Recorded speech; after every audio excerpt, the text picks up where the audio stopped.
Side చాలా important. ఇది మీరు చూసినట్టయితే ఒక్క మాటలో తెలంగాణ ఎక్కడి నుంచి ఎక్కడికి పోయిందో చెప్పవచ్చు మీరు. 2013-14లో తెలంగాణ తలసరి ఆదాయం పర్ క్యాపిటల్ ఇన్కమ్ 1,12,162 రూపాయలు మాత్రమే.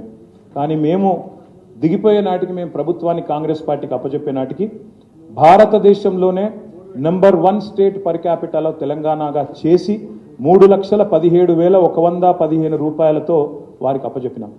జిఎస్డిపి తీసుకుంటే, గ్రాస్ స్టేట్ డొమెస్టిక్ ప్రోడక్ట్ తీసుకుంటే 2013-14లో 4,51,000 కోట్లు మేము దిగిపోయే నాటికి. మధ్యలో కరోనా వచ్చినా, జిఎస్టీ వచ్చినా, డిమానిటైజేషన్ వచ్చినా, ఇంకా ఎన్ని అవాంతరాలు వచ్చినా మరి దాదాపు 13,27,000 కోట్లకు తీసుకుపోయి భారతదేశంలోనే ఫాస్టెస్ట్ గ్రోయింగ్ స్టేట్గా ఆర్బీఐతో కితాబు అందుకొని బ్రహ్మాండంగా జిఎస్డిపిని కూడా 13,27,000 కోట్లకు పెంచినాం.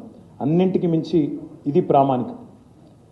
పర్ క్యాపిటా ఎంత పెరిగింది, జిఎస్డిపి ఎంత పెరిగింది అనేది ఒకవైపు లెక్క ఉంటే, మరొక వైపు రాష్ట్రంలో పేదరికం ఎంత తగ్గింది, ఇది నా లెక్క కాదు.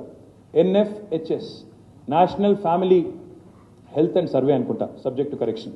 ఎన్ఎఫ్హెచ్ఎస్ డేటా ప్రకారం తెలంగాణ ఏర్పడే నాటికి పేదరికం, అండ్ ఈ పేదరికం కూడా మల్టీ డైమెన్షనల్ పావర్టీ అంటారు దీన్ని.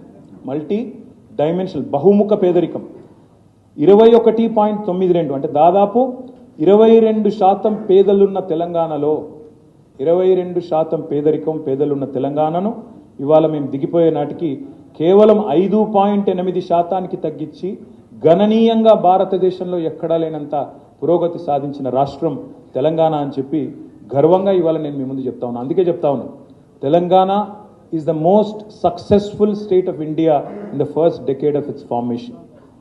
అదేవిధంగా ఎన్నో ఉన్నాయి ప్రశంసలు, అవార్డులు, కొత్త విద్యుత్ విధానాలు, కొత్త వ్యవసాయ విధానం, తాగునీటి విధానం, కొత్త సాగునీటి విధానం, పరిపాలనలో సంస్కరణలు, కొత్త చట్టాలు. దేశానికే దిక్సూచిగా పాలనలో మారింది తెలంగాణ. దేశానికే తెలంగాణ ఆచరిస్తుంది, దేశం అనుసరిస్తుంది అనే స్థాయికి తెలంగాణ మరి చేరుకున్న విషయం కూడా నేను మీకు గుర్తు చేస్తా ఉన్నాను.